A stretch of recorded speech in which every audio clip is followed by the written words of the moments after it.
CM योगी ने किया गाजीपुर बढ़ा प्रभावित क्षेत्रों का हवाई सर्वेक्षण। गम्हरा राहत केंद्र में बढ़ा पीड़ितों को बांटा राशन सामग्री। सीएम योगी ने गाजीपुर में बढ़ा प्रभावित इलाकों का हवाई सर्वेक्षण किया। इससे पहले एशिया के सबसे बड़े गांव गाजीपुर जिले के गम्हर में प्रदेश के मुखिया योगी आदित्यनाथ ने बाढ़ प्रभावित 182 परिवारों में राहत सामग्री का वितरण किया।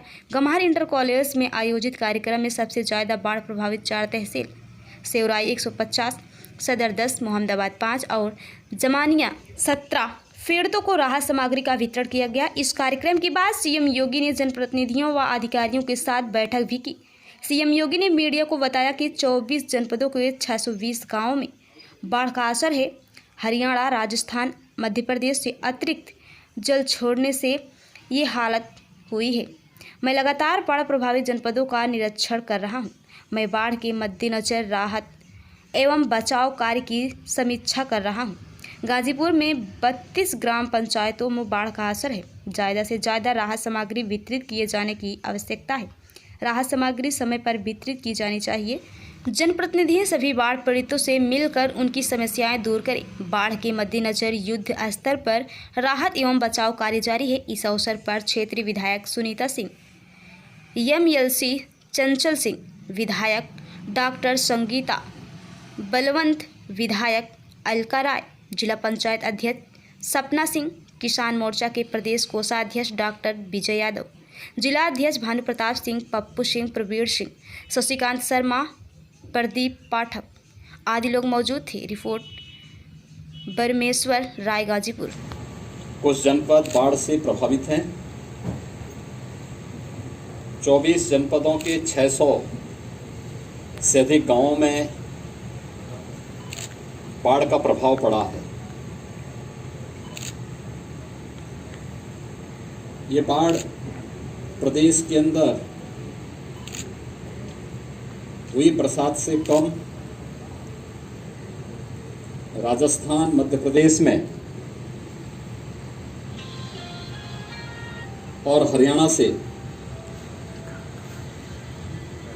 कोटा बांध राजस्थान, माता टीला बुंदेलखंड मध्य प्रदेश और हथनी कुंड बांध हरियाणा से अतिरिक्त जल छोड़ने के कारण यमुना, चंबल, बेतवा नदी में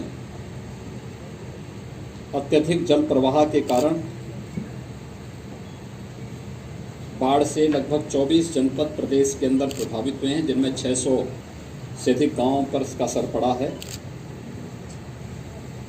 मैंने इन जनपदों की व्यापक वहाँ पर निरीक्षण भी किया है और बाढ़ प्रभावित क्षेत्रों की समीक्षा भी की है। मैं भी हमीरपुर, जालौन, इटावा और औरैया होकर के आया। कल मैं वाराणसी में था। वाराणसी से कल मैंने चंदौली, मिर्ज़ापुर, भदोही इन जनपदों के भी बाढ़ राहत कार्यों की समीक्षा की। आज मैं स्वयं यहाँ पर गाजीपुर जनपद में आया हूँ। गंगा जी के तटवर्ती क्षेत्रों में बाढ़ के कारण लगभग 32 राजस्व गांव प्रभावित हुए हैं। लगभग 1.5 लाख की आबादी कम और ज़्यादा इससे प्रभावित हुई है। मैंने अभी बाढ़ पीड़ितों को दी जाने वाली राहत सामग्री का भी निरीक्षण किया और साथ ही साथ जनप्रतिनिधियों के मार्गदर्शन में, उनके नेतृत्व में जिला प्रशासन के द्वारा राहत कार्यों को किए जाने की समीक्षा भी की है। युद्ध स्तर पर कार्य चल रहे हैं। हर प्रभावित गांव में नाव या फिर SDRF, NDRF या PSC की फ्लड यूनिट को लगाने की कार्रवाई पूरी की जा चुकी है। युद्ध स्तर पर राहत कार्य चल रहे हैं। कुछ परिवारों को जहां पर जिनके घरों में पानी घुस चुका है, उन्हें सुरक्षित राहत शिविरों में लाकर के उनके लिए उस प्रकार की राहत सामग्री के साथ साथ फूड पैकेट के वितरण की कार्रवाई भी संपन्न हो रही है। जिला प्रशासन को स्पष्ट निर्देश दिए गए हैं कि हर एक प्रभावित गांव के लिए एक नोडल अधिकारी की तैनाती जो पहले से है उसका और पुख्ता किए जाने की आवश्यकता है। राहत सामग्री पर्याप्त मात्रा में वितरित किए जाने की आवश्यकता है और समय पर किए जाने की आवश्यकता है।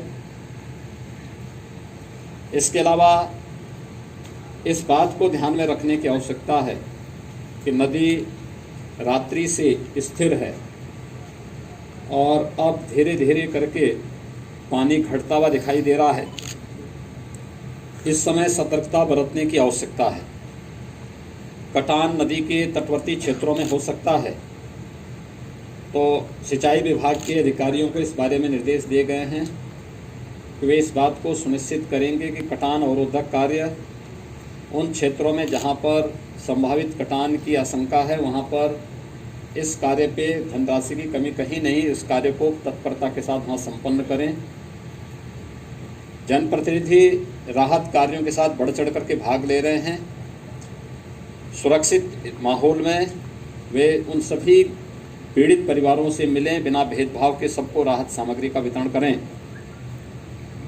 पुलिस विभाग से निरंतर पेट्रोलिंग करने, राहत शिविरों में रहने वाली महिलाओं और बालिकाओं की सुरक्षा के लिए महिला आरक्षियों की तैनाती करने, स्वास्थ्य विभाग और पशुपालन विभाग को भी इन सब कार्यों के साथ जुड़ने के लिए कहा गया है और वे सभी युद्ध स्तर पर स्वास्थ्य विभाग से न केवल मेडिकल की टीम हर प्रभावित गांवों में और शिविरों में तैनात करने के लिए निर्देश दिए गए हैं, बल्कि